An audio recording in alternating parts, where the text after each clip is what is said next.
श्री शिवाय नमस्तुभ्यम। दोस्तों, आप सभी लोग जानते हैं कि 6 अगस्त 2023 को है अधिक मास की पंचमी तिथि और यह दिन रविवार का है। दोस्तों, आप सभी लोग सोच रहे होंगे कि हम लोग इस बार गन्ने के रस वाला उपाय नहीं कर पाए तो हमने बहुत कुछ छोड़ दिया, पर दोस्तों ऐसा नहीं है। आपके पास एक मौका और है। इसी पंचमी तिथि के दिन, इसी 6 अगस्त 2023 रविवार के दिन आप एक और ऐसा उपाय कर सकते हैं जो कि पंडित जी ने पंचमी तिथि के दिन करने का ही बताया है, और इसमें आप रविवार के दिन भी करेंगे तो इसमें कोई दिक्कत नहीं है, क्योंकि दोस्तों जो गन्ने के रस वाला उपाय है वो आप लोगों को तुलसी के क्यारे में करना होता है, तुलसी के पौधे के पास में करना होता है, और रविवार के दिन तुलसी के पौधे को नहीं छुआ जाता है। इस वजह से जो है 6 अगस्त को जो है यहाँ पर पंचमी तिथि के दिन जो है यहाँ पर आप लोग गन्ने के रस वाला उपाय नहीं कर सकते। पर 5 अगस्त को जिन लोगों ने कर लिया है भाई, उन लोगों को उसका फल जरूर मिलेगा, क्योंकि पंचमी तिथि के अंतर्गत आपने उस उपाय को किया है, पंचमी तिथि शुरू होने के बाद किया है। पर जो लोग नहीं कर पाए हैं और जो लोगों ने किया भी है उपाय, वो लोग भी अगर 6 अगस्त को पंचमी तिथि के दिन यह वाला उपाय करना चाहते हैं तो भाई वो विशेष रूप से जरूर करें, क्योंकि इस उपाय को करने से आपके घर में धन संपदा की जो कमी है वो तो नहीं आएगी, साथ ही में आपके घर परिवार के ऊपर भगवान भोलेनाथ का आशीर्वाद भी प्राप्त होगा। जैसे कि आपके घर में किसी भी प्रकार की दुख और समस्या चल रही होगी तो वह आपके घर से संपूर्ण तरीके से दूर हो जाएगी, और इसी अधिक मास में आपके घर में खुशहाली आएंगी, बहुत सारी धन संपदा भी आपके घर में जरूर प्रवेश करेगी। तो उपाय कौन सा है दोस्तों? उपाय है 5 दीपक वाला उपाय है। ये उपाय आपने पहले भी सुना होगा, पर वापस से सुन लीजिए ताकि आपको उपाय अच्छे से समझ आए, अच्छे से आप उपाय को कर सके, क्योंकि उपाय का फल जब भी आपको मिलता है जब आप उस उपाय को अच्छे से करते हैं और उस उपाय को पूरे मन और पूरे विश्वास से करते हैं। ठीक है, तो उपाय में क्या करना है, कैसे करना है, आइए जानते हैं और समझते हैं इस उपाय को। तो दोस्तों, इस उपाय को 7 तिथियों पर किया जाना है, जो कि इस सावन अधिक मास की 7 तिथियां पंडित जी ने बताई हैं, जिसमें से सबसे पहली तिथि पंचमी तिथि ही है ना। तो पंचमी तिथि जो है 6 अगस्त 2023 को पड़ रही है। पूर्ण रूप से अगर सही नियम से माना जाए तो 6 अगस्त को जो है रविवार के दिन पंचमी तिथि है ना। और यह उपाय सभी लोग कर सकते हैं, कोई दिक्कत नहीं है पंचमी तिथि के दिन। इस उपाय को आपको करना होता है शाम के समय प्रदोष काल में, और अगर रात भी हो जाती है, 8 भी बज जाते हैं, तो भी आप 8 बजे तक भी इस उपाय को कर सकते हैं। ठीक है, उपाय में आपको 5 दीपक तैयार करने होते हैं, और वह जो दीपक होते हैं वह आटे के होने चाहिए, है ना। तो 5 आटे के दीपक आपको तैयार करने हैं। कई सारे लोग पूछते हैं मिट्टी के दीपक भी ले सकते हैं, मिट्टी के ले सकते हैं, पर मिट्टी के लोगे तो नए दीपक आपको लेना पड़ेंगे, 5 दीपक, है ना। तो इससे अच्छा है कि आटे के हम दीपक बनाएं, क्योंकि आटे के दीपक बनाना बहुत सही रहता है ना। तो 5 आटे के दीपक आप तैयार कर लीजिएगा, और जो 5 आटे के दीपक बना रहे हैं, जिस आटे को गूंद कर बना रहे हैं उसमें कोई नमक नहीं डालना है ना, इस बात का ध्यान रखिएगा।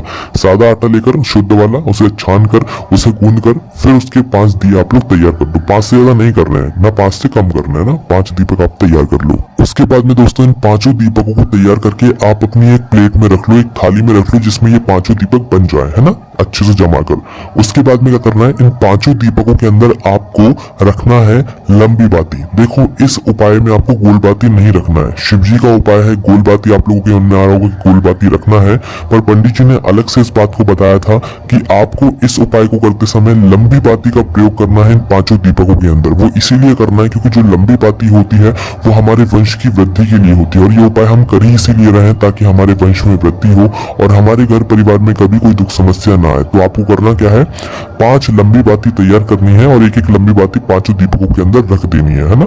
रखने के बाद फिर इसके अंदर डालना है आपको शुद्ध देसी गाय का घी। जो शुद्ध देसी गाय का घी होगा ना, वही आपको डालना है। बाजार वाला नकली घी डालोगे तो फिर उपाय काम भी नहीं करेगा, है ना। तो 5 दीपकों के अंदर आप घी डाल लो। घी डालने के बाद आप आ जाओ अपने घर में विराजित जो लड्डू गोपाल होंगे, जहां पर आपकी शिव जी बैठे होंगे, आपके अपने घर के मंदिर के पास में आ जाओ, है ना। अब जैसे ही आप लोग शाम के समय, मतलब शाम का समय अगर देखा जाए तो 6 बजे के बाद कभी भी आप इस उपाय को कर सकते हो, या शाम हो रही है उस समय कर सकते हो। 6 बजे के बाद 7 बजे के 6 से 7 बजे के बीच में कभी भी कर सकते हो, और चाहो तो भाई रात को जो 8 बजते हैं उससे पहले कभी भी आप इस उपाय करोगे तो भी चल जाएगा। पर वैसे उपाय शाम के समय का है, पर कोई लेट हो जाता है तो रात को 8 बजे से पहले कभी भी वो इस उपाय को कर सकता है। ठीक है, तो अपने घर के भगवान जी के पास पहुंचो, जहां पर आपके लड्डू गोपाल शिव जी सभी भगवान जी विराजित है, मंदिर में पहुंचो। वहां पर पहुंचने के बाद शाम का समय हो ही गया होगा, तो सबसे पहले आप अपने घर के मंदिर की दीपक बाती करो, दिया लगाओ, अपने घर के मंदिर में आरती करो। फिर आपके घर का दीपक लग जाए, उसके बाद में आपको क्या करना है, कि यह जो 5 आपने दीपक तैयार किए ना, इसकी थाली आप अपने घर के भगवान जी के सामने रखो। सामने रखने के बाद इन दीपकों को आपको भगवान के सामने जलाना है। कई सारे लोग क्या करते हैं कि इन दीपकों को तैयार तो कर लेते हैं, 5 दीपकों को तैयार करके फिर उसी जगह पर जाकर जलाते हैं जहां पर आपको इस उपाय करना होता है। पर ऐसा नहीं करना है। आपको अपने घर के मंदिर में ही बैठकर अपने घर के मंदिर की दीपक बाती करने के बाद भगवान के सामने इन 5 दीपकों को रखकर वहीं पर जो है इन दीपकों को जलाना है। कहां पर? अपने घर के मंदिर के पास में बैठकर वहीं पर यह 5 दीपक आपको जला लेने। जलाने के बाद फिर इस दीपक की थाली या प्लेट को उठाकर आपको आ जाना है सीधा अपने घर के मुख्य द्वार पर। अब जिन लोगों का खुद का घर है उनका तो एक अलग ही मुख्य द्वार होगा, बड़ा सा गेट बना हुआ होगा, किसी का छोटा भी गेट होगा, तो उनको तो कोई दिक्कत नहीं है। पर जो लोग मल्टीज में रहते हैं, जो लोग बिल्डिंग्स में रहते हैं, जो लोग किराए से रहते हैं, उनके लिए दिक्कत है कि उनका आखिर मेन गेट कौन सा माना जाएगा इस उपाय को करने के लिए। देखो, आपका जो भी आप किराए से रहते हो उस किराए के घर का जो मेन गेट हो, मतलब आपका जहां तक वो घर हो, आपका जहां तक वो किराए का घर हो, जो उसका मेन गेट हो, उस मेन गेट के बाहर आपको ये उपाय करना है। जो मल्टीज में रहता है उनका भी यही है, आपका जो मेन गेट हो आपको वहां पर ये उपाय करना है ना। तो करना क्या है उपाय में? आपको अपने घर के मुख्य द्वार पर आना है, मेन गेट पर आना है। मेन गेट पर आकर आप लोग, अब यह उपाय बिल्कुल मेन गेट पर बैठकर ही नहीं करना है। यह उपाय आपको अपने मेन गेट के थोड़ा बाहर की साइड करना है। किस साइड करना है? और अंदर से खड़े होकर देखोगे तो उस समय जो आपका सीधा हाथ होगा उस हाथ पर आपको यह उपाय करना है। और लंबी बाती 5 दीपकों के अंदर होंगी, तो लंबी बाती जो मुख होगा वो बाहर की तरफ होना चाहिए ना। मतलब आपका घर का जो मतलब बाहर का हिस्सा बाहर की तरफ करके आपको ये 5 दीपकों की बाती रखनी है ना। तो करना क्या है? अपने घर के मुख्य द्वार पर आना है, भगवान भोलेनाथ के नाम का स्मरण जरूर करते रहना है, श्री शिवाय नमस्तुभ्यम बोलते रहना है, या भगवान शिव जी के नाम का जाप करते रहना है इस उपाय को करते समय। करना क्या है? 5 दीपक आपके जल ही रहे होंगे, भगवान शिव जी के नाम का जाप करिएगा और एक एक करके एक लाइन से 5 दीपकों को आपको अपने घर के मुख्य द्वार की चौखट की थोड़ा सा बाहर की साइड जो है, बाहर की तरफ मुंह करके दीपकों का जो है आपको 5 दीपक लाइन से जमा देने। दीपकों को अलग अलग नहीं रखना है, 5 दीपक लाइन से जला देने है ना। जलाने के बाद आपको वहीं पर भगवान से जो है विनती करना है, प्रार्थना करना है कि वो आपके घर के ऊपर हमेशा आशीर्वाद बनाए रखें, ताकि आपके घर में कभी कोई दुख समस्या ना आए, है ना। अब दोस्तों यहाँ पर एक बात और निकल कर आती है कि क्या इस उपाय को हमें अपने घर के मुख्य द्वार पर करना जरूरी है? क्योंकि कई सारे लोगों को कुछ दिक्कतें होंगी कि भाई बाहर लोग देखेंगे, लोग कुछ कहेंगे, लोग ऐसा करेंगे वैसा करेंगे। तो ये भी प्रश्न आप लोगों के मन में आ रहा होगा।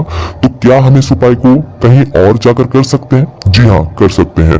पंडित जी ने इस उपाय को वैसे तो घर पर करने को बताया है, पर 2 और ऑप्शन दिए थे कि आप इस उपाय को इन 2 जगहों पर भी कर सकते हैं। सबसे पहला स्थान है आपके घर में जो तुलसी जी विराजित होंगी, उस तुलसी के पौधे के पास में आप इस उपाय को कर सकते हैं ना।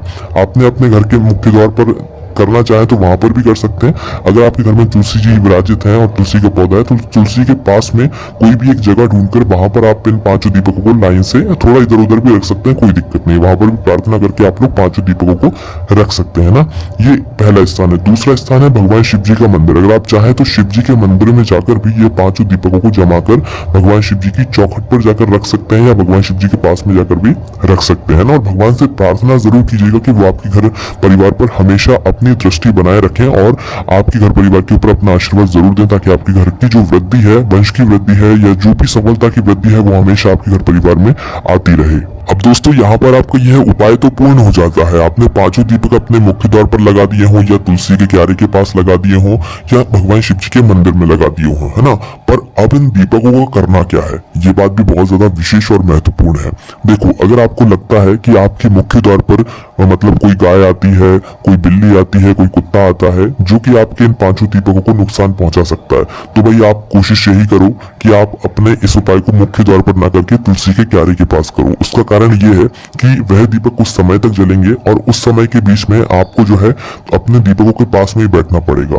पर जब तक वह दीपक आप ठंडे नहीं करोगे तब तक भी काम नहीं बन पाएगा। इसीलिए मतलब पूरी रात आपको उन दीपकों को वहीं पर रख देना है। वे अपने आप बुझ जाएंगे, ठंडे हो जाएंगे, पर उन दीपकों को आपको उस समय नहीं उठाना है, आपको उठाना है सुबह के समय, है ना। तो भाई सुबह तक जब आप लोग रुकोगे, क्योंकि रात में तो आप देखते नहीं रहोगे, तो उस समय कोई भी कुत्ता बिल्ली अगर उन दीपकों को खा जाएगा, क्योंकि वो दीपक आटे के होंगे, है ना।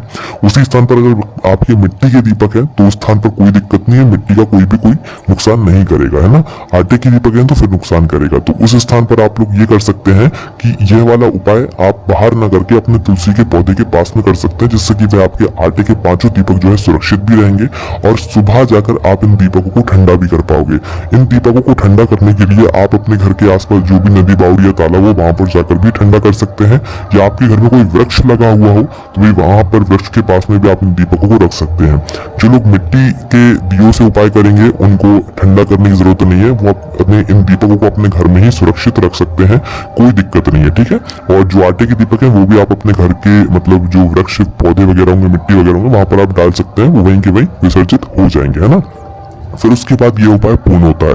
मंदिर में अगर आपने इस उपाय को किया है, उस स्थान पर अगर आप वहां पर दीपक लेकर गए हैं तो फिर वहां पर कोई दिक्कत नहीं है, आपको वहां पर ठंडी करने की जरूरत नहीं है, वहां पर का जो निर्माल्य होगा वो अपने आप सही जगह पर पहुंच जाएगा, ठीक है। तो कुछ इस प्रकार से ये उपाय आपको पूर्ण करना है। दोस्तों वीडियो लंबी मात्र इसीलिए होती है ताकि इस वीडियो के माध्यम से हम आपके सभी प्रश्नों के उत्तर देते हैं, ताकि आपको वीडियो भी अच्छे से समझ आए और उपाय भी अच्छे से समझ आए। उपाय जब आप अच्छे से करोगे तभी आपको उस उपाय का फल मिलेगा, है ना। इससे ज्यादा हमारा और कोई मकसद नहीं होता है कि हम वीडियो आपके लिए लंबी बनाए। जब आप पूरी वीडियो देखते हो तो आपके उनमें कोई प्रश्न नहीं आता है, इसी का यही कारण है कि बस वीडियो लंबी हो जाती है। और यही उपाय आपने आपकी सुविधा के लिए हमारी वेबसाइट पर भी लिख कर रखा हुआ है, ताकि आप लोगों को यहाँ पर समझ ना आए तो आप वहां पर जाकर लिखे हुए फॉर्म में अच्छे से उपायों को पढ़ सको। तो हमारी वेबसाइट है भोलेनाथभक्ति.com। सभी तरीके के उपाय जो पंडित जी अपनी कथाओं में अभी अभी बताते हैं वो सारे आपको वहां पर देखने के लिए मिल जाएंगे। और भी बहुत सारी जानकारियां जो कि आपको वहां पर देखने के लिए मिल जाएंगी। आपको कोई भी समस्या आती है तो आप हमसे कमेंट करके पूछ सकते हैं। ओम नमः शिवाय, जय भोले बाबा, श्री शिवाय, नमस्तुभ्यम।